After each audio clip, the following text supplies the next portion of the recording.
नमस्कार, आप देख रहे हैं आज तक। आपके साथ मैं हूं सईद अंसारी। स्वागत है आपका दस्तक। पश्चिम बंगाल और ओडिशा में चक्रवाती तूफान अम्फान ने ऐसा कहर मचाया कि खुद प्रधानमंत्री नरेंद्र मोदी वहां चले गए। कोरोना काल में सामाजिक दूरी और घर की लक्ष्मण रेखा का पालन करने वाले प्रधानमंत्री मोदी अम्फान के मारे बंगाल वासियों की मदद के लिए पहुंच गए। अभी 1000 करोड़ की तत्काल मदद का उन्होंने ऐलान किया है।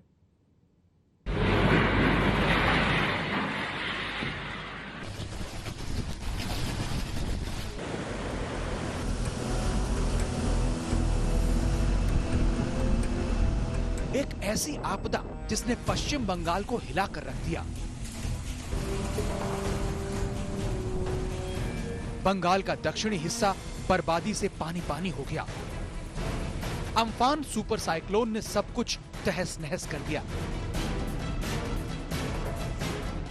और इस बर्बादी से बंगाल की आंखों में समंदर का खारा पानी भर गया।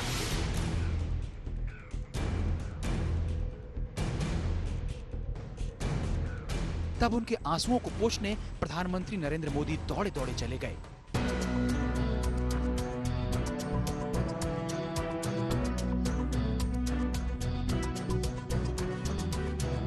मैं मेरे पश्चिम बंगाल के सभी भाइयों बहनों को विश्वास दिलाता हूं कि संकट की घड़ी में पूरा देश आपके साथ है। भारत सरकार कंधे से कंधा मिला करके आपके साथ आने वाले सभी कामों में खड़ी रहेगी। इसी संकट की घड़ी के समय आप सबसे मिलने आया हूं, लेकिन कोरोना वायरस के कारण सब नागरिकों से तो नहीं मिल पा रहा हूं। मैं फिर एक बार पश्चिम बंगाल की इस दुख की घड़ी में मैं आपके साथ हूं। कोलकाता के हवाई अड्डे पर प्रधानमंत्री नरेंद्र मोदी का स्वागत करने के लिए राज्यपाल जगदीप धनखड़ और मुख्यमंत्री ममता बनर्जी मौजूद थीं। ममता बनर्जी ने प्रधानमंत्री मोदी का हाथ जोड़कर अभिवादन किया तो प्रधानमंत्री नरेंद्र मोदी की भंगिमाओं से पता चला कि उन्होंने ममता से कुछ कहा। आखिर राजनीति के तमाम विरोध के बावजूद ममता की एक पुकार पर प्रधानमंत्री 24 घंटे के भीतर कोलकाता में हाजिर जो हो गए थे। He already assured me that they will extend their full help. And I will request the Prime Minister also to visit, have a look how Sundarban, the Bay of Bengal, to the border of Bangladesh, and surrounding areas also, how it has been affected. The disaster is disaster. Corona कहता है कि लोगों से दूर रहो, घरों में बंद रहो, लेकिन जब अपने घर के ही लाखों लोगों की जिंदगी बर्बादी के तूफान की भेंट चढ़ जाए, तो वो शख्स अपने घर में कैसे रह सकता है, जिसके लिए समूचा देश ही अपना घर है। तो प्रधानमंत्री नरेंद्र मोदी कोरोना के खतरे को एक किनारे रखकर पहुंच गए बंगाल और ओडिशा, ताकि बर्बादी का हाल खुद देख सकें। भारत को एक साइक्लोन का मुकाबला करना पड़ा था। उस समय सबसे ज्यादा दुष्परिणाम उड़ीसा पर हुआ था। आज एक साल बाद फिर से साइक्लोन ने भारत के तटीय क्षेत्र को, विशेष करके पूर्वी क्षेत्र को प्रभावित किया और उसमें भी सबसे ज्यादा दुष्परिणाम पश्चिम बंगाल के हमारे भाइयों बहनों को, पश्चिम बंगाल के नागरिकों को, यहाँ के संपत्ति को बहुत हानि पहुंचाई है। एयरफोर्स के हेलीकॉप्टर से प्रधानमंत्री मोदी ने बशीर घाट की बर्बादी का हवाई जायजा लिया।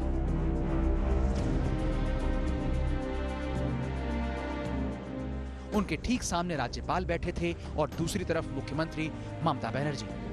प्रधानमंत्री के एक हाथ में नक्शा था और दूसरे में आईपैड। उस पर वो आसमान से जमीन की बर्बादी की वास्तविकता का एहसास कर रहे थे। कहीं कहीं एयरफोर्स के विशेषज्ञ उन्हें वास्तविक तस्वीर दिखा रहे थे।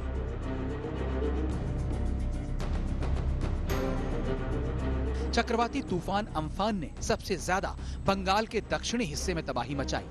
पेड़ ऐसे उखड़ गए मानो उनकी जड़ें ही ना हो। दीवार ऐसे मलबों में बदल गई मानो उनकी नींव ही ना हो। सड़कें समंदर से आए तूफानी पानी से सराबोर हो गईं। बिजली के खंभे उखड़ गए। तूफान तो गुजर गया, लेकिन छोड़ गया बर्बादियों का मंजर। एक डरावना अंधेरा, न खाने पीने का इंतजाम, न किसी से बात करने के लिए मोबाइल नेटवर्क। तबाही के निशान बता गए कि सुपर साइक्लोन होता क्या है, लेकिन ऐसे हालात में प्रधानमंत्री मोदी ने भी बता दिया कि खतरों से खेलने वाला और अपनों के लिए जान लड़ा देने वाला नेता क्या होता है। प्रधानमंत्री ने पश्चिम बंगाल की सरकार को तत्काल मदद का पिटारा खोल दिया। अभी तत्काल जो इस संकट की घड़ी में राज्य सरकार को कठिनाई न हो, इसके लिए एक एडवांस असिस्टेंस के रूप में 1000 करोड़ रुपया भारत सरकार की तरफ से व्यवस्था की जाएगी। साथ साथ जिन परिवारों ने अपने स्वजन खोए हैं, उन परिवारों को प्रधानमंत्री राहत कोष से 2 लाख रुपया, और जिन लोगों को इंजरी हुई है उनको 50,000 रुपये तक की सहायता देने का भी हम प्रधानमंत्री राहत कोष से करेंगे। पश्चिम बंगाल के मुख्यमंत्री ममता बनर्जी से प्रधानमंत्री मोदी की खटपट चलती रहती है, लेकिन सियासी दांवपेच को आम लोगों के हित में प्रधानमंत्री कभी घालमेल नहीं करते। इसीलिए जब बशीर घाट में हालात का जायजा लिया तो उसके बाद ममता की तारीफ भी की।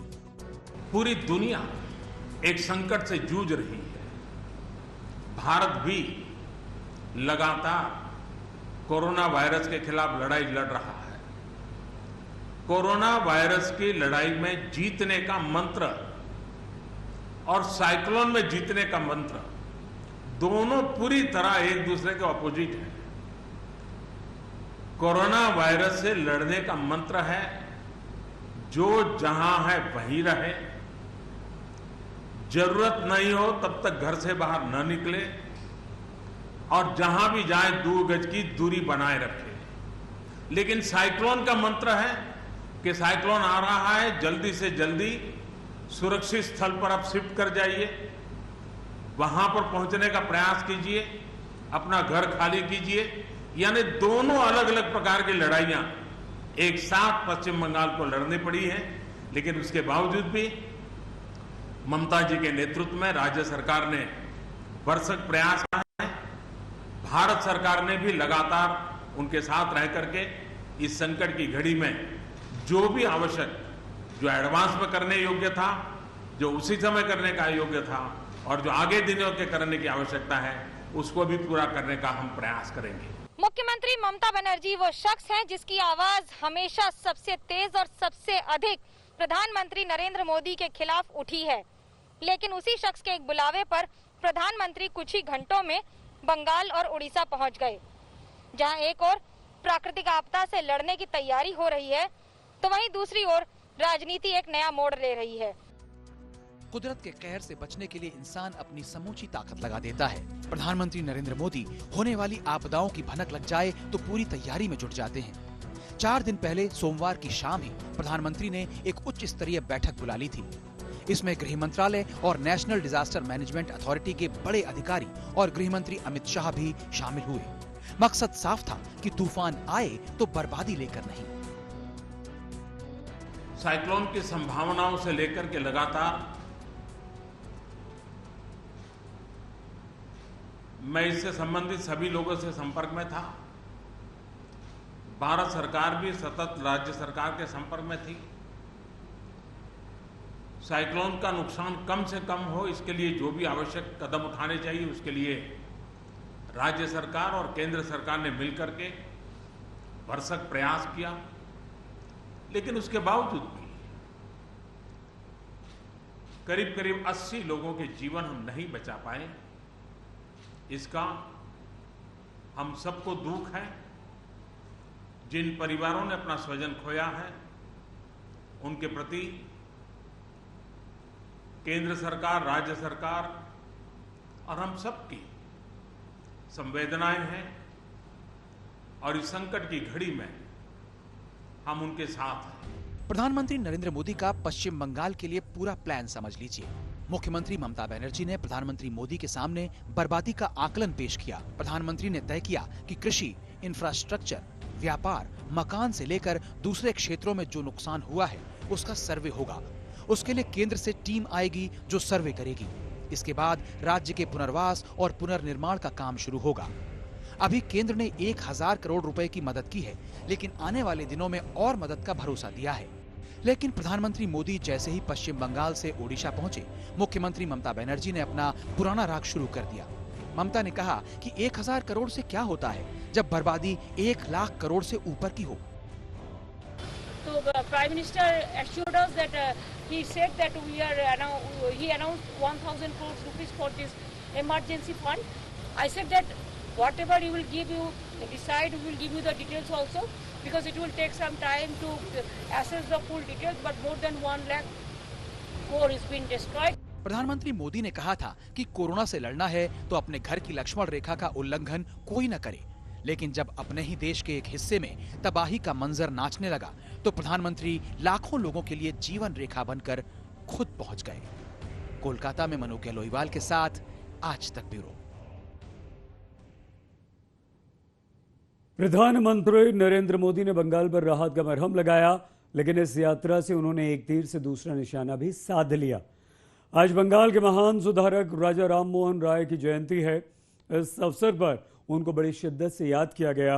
अब ऐसा माना जा रहा है कि प्रधानमंत्री नरेंद्र मोदी ने राजा राम मोहन राय के जरिए ममता बनर्जी की बंगाली अस्मिता में सेंध लगाने की कोशिश की है।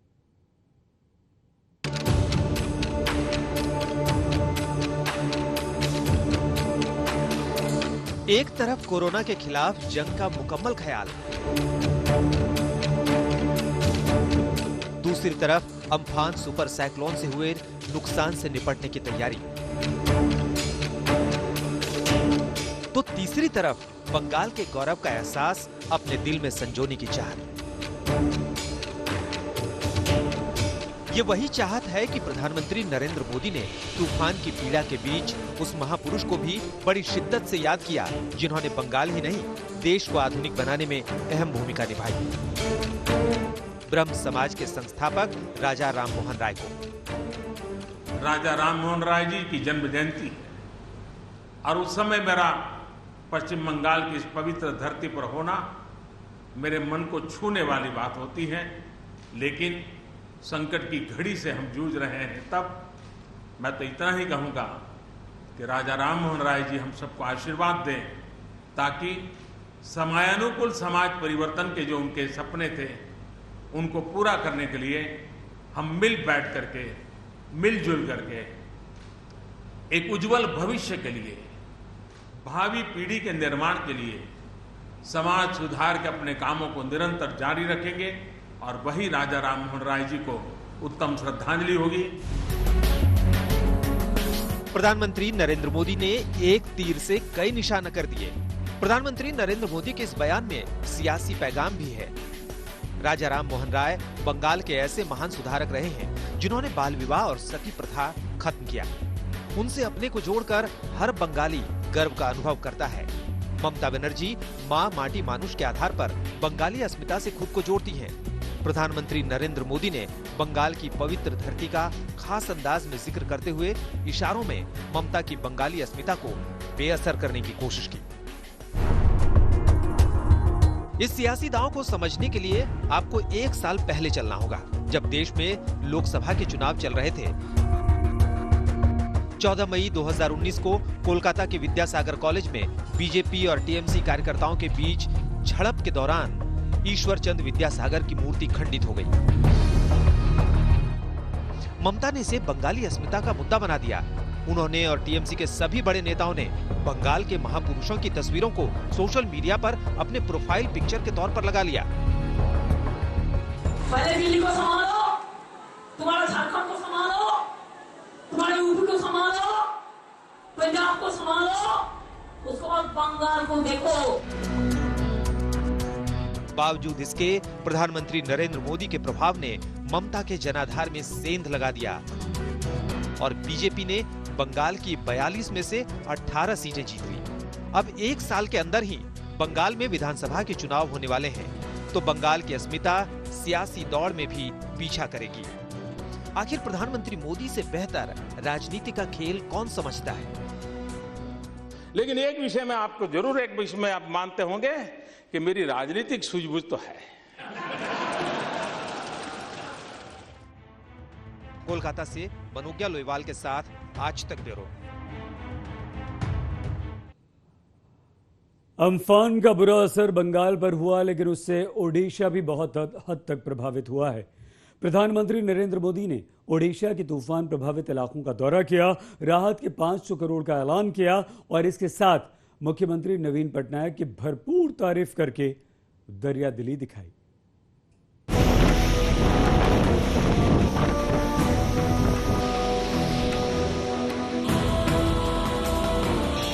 सुपर साइक्लोन से तबाही तो पश्चिम बंगाल में मची, लेकिन जब तूफान चला तो चपेट में ओडिशा भी आ गया। केंद्रपाड़ा, जगत सिंहपुर, भद्र, बालासोर और मयूरभंज जैसे जिलों में लाखों लोग बुरी तरह प्रभावित हुए। ब्लॉक 89, पंचायत 1,500, प्रभावित 45 लाख। ऐसी बर्बादी देख प्रधानमंत्री नरेंद्र मोदी भुवनेश्वर पहुंच गए।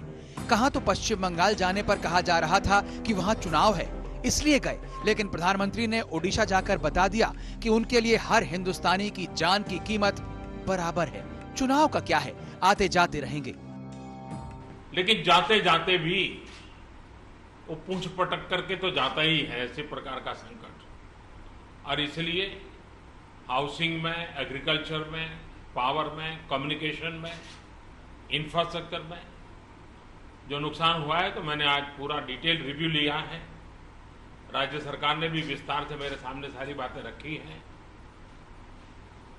यहां की सरकार की व्यवस्था की तरफ से बहुत ही जल्द उसका आकलन करके रिपोर्ट भारत सरकार को मिलेगी, लेकिन तत्काल आवश्यकता को ध्यान में रखते हुए भारत सरकार की तरफ से 500 करोड़ रुपया एडवांस व्यवस्था के रूप में देने का हमने निर्णय किया है। भुवनेश्वर हवाई अड्डे पर पहुंचने के बाद प्रधानमंत्री मोदी सीधे वहीं से तूफान प्रभावित इलाकों का हवाई सर्वे करने निकल गए। संयोग देखिए कि चाहे पश्चिम बंगाल हो या ओडिशा, दोनों जगह बीजेपी की विरोधी सरकार है, लेकिन प्रधानमंत्री के रूप में नरेंद्र मोदी ने ममता की भी सक्रियता की सराहना की। ओडिशा में नवीन पटनायक की भी भरपूर तारीफ की। बंगाल जाते जाते वो ओडिशा को भी कितना नुकसान कर पाएगा, ये हमेशा चिंता का विषय बना रहा। लेकिन जिस प्रकार से यहाँ पर व्यवस्थाएं इंस्टीट्यूशनलाइज हुई हैं, गांव तक नागरिकों को क्या करना है ऐसे संकट के समय, इसकी भली भांति जानकारी होने के कारण यहाँ जीवन बचाने में बहुत बड़ी सफलता मिली है। और इसके लिए उड़ीसा के नागरिक, उड़ीसा का प्रशासन और उड़ीसा के मुख्यमंत्री श्रीमान नवीन बाबू, उनकी पूरी टीम अभिनंदन के अधिकारी हैं। ओडिशा में समुद्र की लहरें जब तब तूफान और चक्रवात पर सवार होकर तबाही मचा देती हैं। ऐसे में प्रधानमंत्री मोदी ने अभी तो 500 करोड़ रुपए दिए हैं, जबकि वादा है कि हालात का जायजा केंद्रीय टीम ले लेगी, तब और मदद होगी। मोहम्मद सूफिया, भुवनेश्वर, आज तक। मुश्किलें जब भी आते हैं दिल के इरादों को आजमाती हैं। जिनके इरादे फौलादी और हौसले आसमानी होते हैं, वो मुश्किलों को जीतने का मौका नहीं देते। प्रधानमंत्री नरेंद्र मोदी ने कोरोना में भी इसको करके दिखा दिया है। माना जाता है कि अगर लॉकडाउन का फैसला सही समय पर वो नहीं लेते, तो आज कोरोना के मामले इतने ज्यादा होते कि स्थिति को संभालना बहुत मुश्किल होता। आज रात 12 बजे से संपूर्ण देश में संपूर्ण लॉकडाउन होने जा रहा है।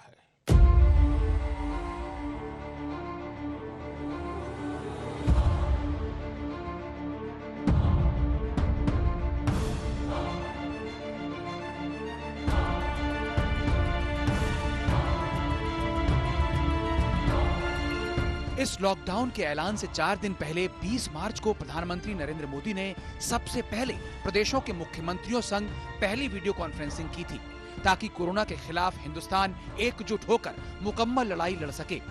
लेकिन जिस ममता की गुहार और पुकार पर प्रधानमंत्री अम्फान से हुई तबाही को देखने बंगाल पहुंच गए, उस ममता को कोरोना के मामले में प्रधानमंत्री की पहल में राजनीति नजर आई।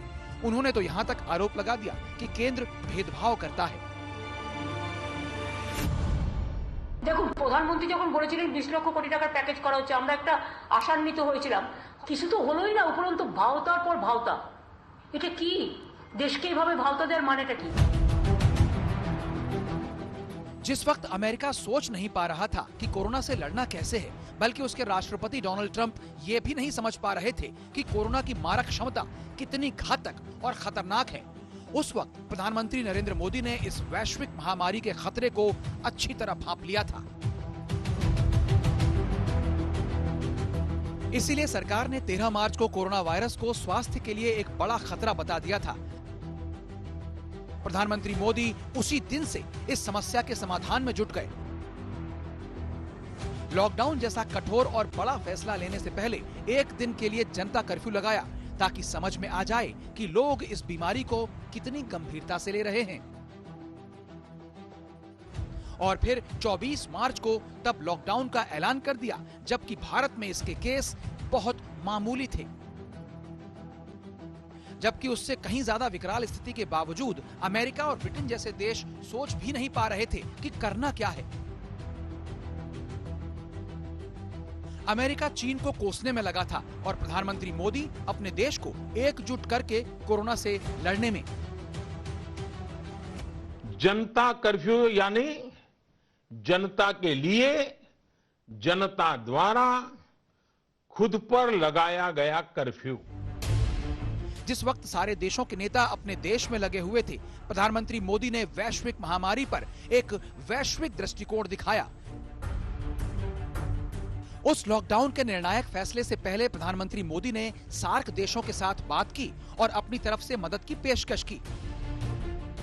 उनके मानवीय पक्ष की दूसरी तस्वीर तब उभरी जब उन्होंने पाकिस्तान और चीन ही नहीं, बल्कि ब्राजील, अमेरिका और श्रीलंका जैसे पड़ोसी देशों को दवाइयां और दूसरी सेवाएं प्रदान की। ऐसे ही नहीं, श्रीलंका से लेकर अमेरिका के राष्ट्रपति तक प्रधानमंत्री मोदी की शख्सियत का लोहा मानते हैं। India has been so great, and as you know, your Prime Minister has been a very good friend of mine. I just got back a short while ago from India recently, and we're working very much with India too, and we have a tremendous Indian population in the United States, and many of the people that you're talking about are working on the vaccine too. Great scientists and researchers. मुसीबत आ ही जाए तो प्रधानमंत्री मोदी उसके हर पहलू पर बड़े गौर से विचार करते हैं। मुख्यमंत्रियों के संग बार बार बात करके कोरोना के खिलाफ टीम इंडिया वाली भावना पेश की, तो हर नागरिक की सुरक्षा और सही सलामत घर वापसी का इंतजाम भी किया। कोरोना से दुनिया के कारोबार का भट्टा बैठा हुआ है, तो इसमें भारत कैसे अछूता रह सकता है। लेकिन कोरोना से लड़ने के लिए आर्थिक पैकेज देने में प्रधानमंत्री ने कोई कोताही नहीं बरती। एक झटके में इतना बड़ा पैकेज दे दिया जो देश की जीडीपी का 10वां हिस्सा है। 20 लाख करोड़ रुपए का एक पैकेज 2020 में देश की विकास यात्रा को 20 लाख 2020 में आत्मनिर्भर भारत अभियान को एक नई गति देगा। जिस वक्त तक कोरोना ने भारत में पैर पसारे, तब तक भारत में ना पीपीई किट्स थे, ना ही टेस्टिंग किट्स। लेकिन आज भारत इतना आत्मनिर्भर हो गया है कि अपने दम पर दोनों चीजें न सिर्फ बना रहा है, बल्कि दूसरे देशों की मदद भी कर रहा है। आज तक ब्यूरो।